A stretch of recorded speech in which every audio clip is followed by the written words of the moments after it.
भगवान ने कंस का उद्धार किया, कंस को मारा, पृथ्वी की रक्षा की, साधुओं का उद्धार किया, दुष्टों का विनाश किया, अपने अवतार लेने के प्रयोजन को भगवान ने सिद्ध किया। और सभी के देखते देखते इस कंसासुर की जो आत्मा है वह भगवान में प्रवेश कर जाती है। यह सार्ष्टी मुक्ति असुरों को प्राप्त होती है, यह भगवान में लीन हो जाते हैं। लेकिन यह मुक्ति भक्तों द्वारा वांछित नहीं होती। भक्त तो भगवान के साथ रहना चाहते हैं, उनके साथ लीला करना चाहते हैं, आनंद करना चाहते हैं। तो भगवान असुरों को इस प्रकार की मुक्ति प्रदान करते हैं जब कृपा करते हैं। भगवान ने कंस का उद्धार किया, अपने माता पिता नाना नानी जो भी जेल में थे इन सबको मुक्त किया, कारागृह से मुक्त किया। और अब सबने प्रस्ताव रखा कि देखो कृष्ण ने कंस को मारा है, और कंस कौन था? मथुरा का राजा था।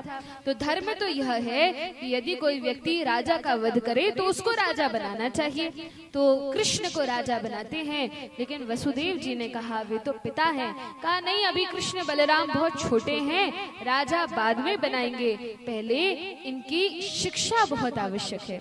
बिना शिक्षा के तो व्यक्ति मृत देह के समान होता है, शिक्षा तो अति आवश्यक ही है। तो कहा शिक्षा के लिए कहाँ भेजें? तब उस समय सबसे अधिक जो ज्ञान में प्रवृत्त आचार्य थे वे सांदीपनी मुनि, इसी मध्य प्रदेश के उज्जैन के सांदीपनी मुनि थे। तो वसुदेव जी ने उनके पास जाने के लिए कहा। और अब भगवान कृष्ण और बलराम जी अपना सारा राजसी वेश त्याग कर एक बाल ब्रह्मचारी बनकर और जाते हैं सांदीपनी मुनि के आश्रम में। पैदल पैदल भगवान कृष्ण और बलराम गए हैं।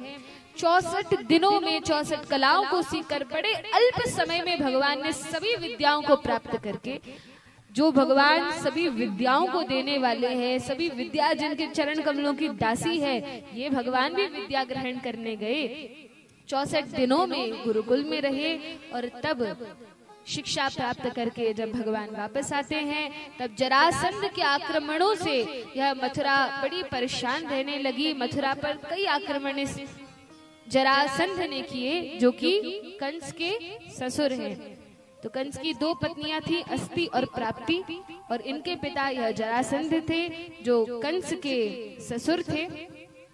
तो जब ये आक्रमण करने लगे भगवान ने सोचा क्या किया जाए, ऐसे तो मथुरा पर ये बार बार आक्रमण करेंगे और मथुरा कमजोर हो जाएगी, सैन्य बल कमजोर हो जाएगा। तो भगवान ने निश्चय किया कि हम अपनी राजधानी यहाँ से हटाकर किसी अन्यत्र स्थान में कर लेंगे। कहाँ की जाए? तो विश्वकर्मा जी जो देवताओं के शिल्पी हैं, विश्वकर्मा को बुलाया। भगवान ने कहा देखो समुद्र के बीचों बीच एक सुंदर नगरी बनाओ। विश्वकर्मा जी ने कहा भगवान जो आज्ञा।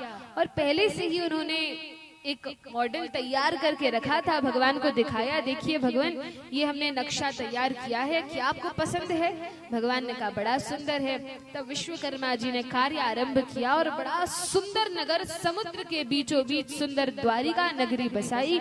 और अब इस द्वारिका में भगवान जाते हैं बलराम जी को लेकर, वसुदेव महाराज को लेकर, जितने मथुरा वासी हैं, भगवान के मित्र पार्षद, इन सबको लेकर भगवान द्वारिका में प्रविष्ट हो गए। भगवान द्वारिका के राजा बने। बोलिए द्वारिकाधीश भगवान की जय।